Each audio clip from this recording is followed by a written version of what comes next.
Good morning और good morning यीशु की मेरे भाई मेरे बहन। आशा मैं करता हूँ कि आप सब ठीक हैं, भले चंगे हैं। और ये सुबह सवेरे परमेश्वर को धन्यवाद देने के लिए, उसकी स्तुति करने के लिए, उसकी महिमा गाने के लिए एक बार फिर से मैं आप सबों के पास आ गया हूँ।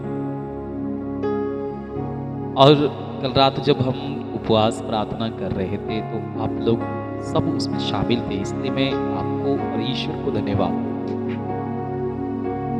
क्योंकि परमेश्वर ने कहा तुम सत्य को जानोगे और सत्य तुम्हें आजाद करेगा। हो सकता है कि परमेश्वर ने हमारे ऊपर सत्य प्रकट किया। वो सत्य को प्रकट करने वाला परमेश्वर है। बाइबल में लिखा है कि चाहे पहाड़ टल जाए, पहाड़ियाँ डामाडोल हो जाए, किंतु तेरे प्रति मेरा प्यार कभी कम नहीं होगा। कम नहीं होता प्यार, रोज बढ़ता जाता है। हम तो देखते हैं कि हमारे घर में जब बच्चा पैदा होता है, जब पैदा होने वाला भी होता है, तो हम बोलते हैं अरे भाई मेरा बच्चा है, मतलब बहुत प्यार करूँगा। तब से हम प्यार करना शुरू कर देते हैं। जब वो जन्म ले लेता तब और ज़्यादा प्यार, जैसे जैसे वो बढ़ता जाता है और प्यार करते हैं, पीछे पीछे दौड़ता तो और प्यार करते हैं।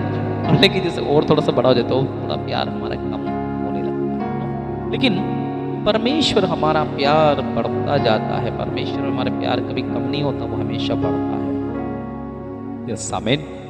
क्योंकि परमेश्वर का पुत्र यीशु मसीह हमें प्यार करता है और उसने अपने पवित्र रक्त के द्वारा हमें खरीदा है। तो ये सुबह सवेरे मेरे परमेश्वर को हम धन्यवाद देने के लिए आए हैं, परमेश्वर के प्रेम में बढ़ने के लिए हम आए हैं, परमेश्वर से मांगने के लिए आए हैं। इस सुबह में हम परमेश्वर को धन्यवाद दें कि उसने हमें जिंदा रखा। बीती रात हम सुरक्षित सोए, सुबह को उठे। लेकिन कितने लोग हैं कि वो सुबह को नहीं उठ पाए, कितने लोग हैं कि वो सो तो गए थे लेकिन उठे नहीं। लेकिन हम परमेश्वर को धन्यवाद दें कि हम सुरक्षित हैं। उसने हमें जिंदा रखा, उसने हमें बचाया, उसने हमारी जरूरतों को पूरा किया। इसलिए मेरे भाई मेरी बहन परमेश्वर से जुड़े रहें। परमेश्वर को अपना सब कुछ दे दें, सब कुछ।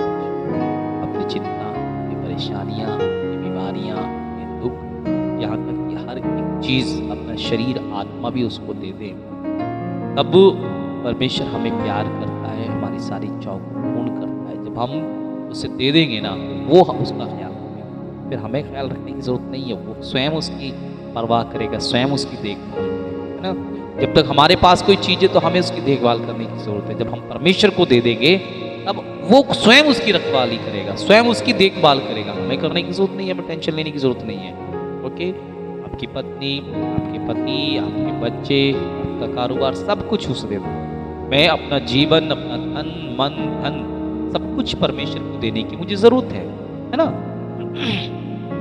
तभी परमेश्वर, बाइबल में लिखा हुआ है मैं अनंत काल से तुमको प्यार करता रहा हूं, इसलिए तुम मेरी दृष्टि में मूल्यवान हो और महत्व रखते हो। मैं अनंत काल से तुम्हें प्यार करता रहा हूं। बाइबल में लिखा, यीशु ने बोला कि मैं अनंत काल से तुम्हारा पिता हूं, मैं तुम्हें प्यार करता रहा हूं, लेकिन तुम मुझे जानते ही नहीं, तो कैसे होगा। इसलिए मेरे भाई मेरी बहन परमेश्वर से प्यार करें, परमेश्वर को जाने और उसकी आराधना करें। इस समय बाइबल में एक वचन है और लिखा है रोमियो के नाम पत्र अध्याय 6 में वचन 22 में कि किंतु अब पाप से मुक्त होकर आप ईश्वर के दास बन गए हैं और मुक्तिदाता का फल उत्पन्न कर रहे हैं, जिसका परिणाम ये है कि अनंत जीवन। आप जब पाप के दास थे, तो पाप के गुलाम थे, तब परमेश्वर आपको तब भी प्यार करता था। आपको उसने छुड़ा लिया तो आप और ज़्यादा प्यार करेगा, क्योंकि अब आप दास नहीं रहे, आप उसके पुत्र बन गए। और पुत्र सदा घर में रहता है, दास सदा घर में नहीं रहता। नौकर एक जैसा नहीं रहता, उसके घर में नहीं रहता। पुत्र हमेशा रहता। पुत्र कैसा भी हो, वो घर से निकाल दिया जाए या कुछ भी हो, लेकिन वो फिर वापस आ जाएगा, है ना। लेकिन मेरे भाई मेरी बहन, वैसे परमेश्वर ने बोला है कि पुत्र सदा घर में रहता है, तो हम उसके बेटे और बेटियां, इसलिए वो हमें स्वर्ग में बैठाना चाहता है, जिसका परिणाम है कि हम अनंत जीवन पाएं। मेरे भाई मेरी बहन, अनंत जीवन देने का वादा उसने किया। तो आइए इस समय हम प्रार्थना करें, आंखें बंद करें।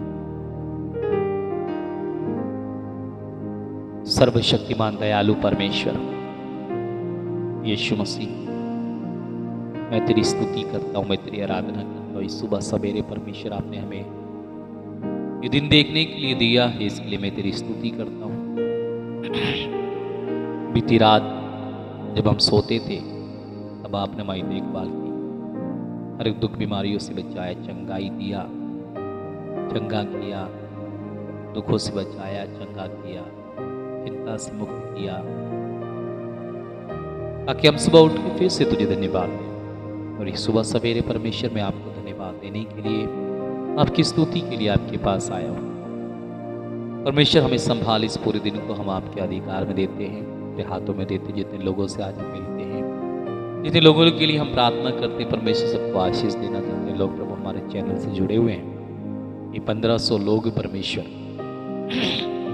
जिन लोगों ने मेरे इस दास के चैनल को सब्सक्राइब कर रखा परमेश्वर, उन सब के लिए मैं प्रार्थना करता हूँ। इनको नहीं जानता कि कौन है, मैं नहीं जानता कि क्या करते हैं, परमेश्वर तू जानता है। सबको आशीष देना, इनके जीवन में कोई दुख ना आए, इनके जीवन में कोई परेशानी ना आए, वो परमेश्वर ये सब के सब चंगे होते जाए। परमेश्वर तुझ में विश्वास करे, तुझे अपने उद्धारकर्ता के रूप में स्वीकार कर सके। मैं प्रार्थना करता हूँ परमेश्वर की आज के दिन में जहाँ ये लोग जाते हैं, काम पर जाते हैं, स्कूल जाते हैं, कॉलेज जाते हैं, अन्य चीज़ों में जाते हैं, फैक्ट्री में जाते हैं, खेत में जाते हैं, कहीं भी जाते हैं, परमेश्वर के साथ रहें, इनकी देखभाल, हर एक दुख बीमारियों से बचाना, ताकि परमेश्वर फिर से हम मिलकर तेरे नाम की स्तुति करें।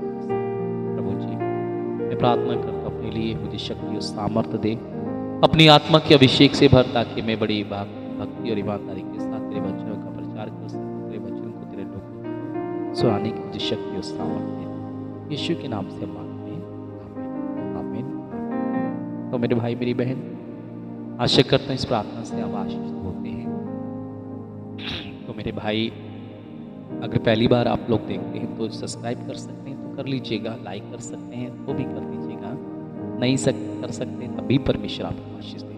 ओके, आप जहाँ रहें खुश रहें, आबाद रहें, परमेश्वर की शांति में जीवन बिताएं और दुखों से आप बचे रहें। ओके, गॉड ब्लेस यू, परमेश्वर आपको आशीष दे।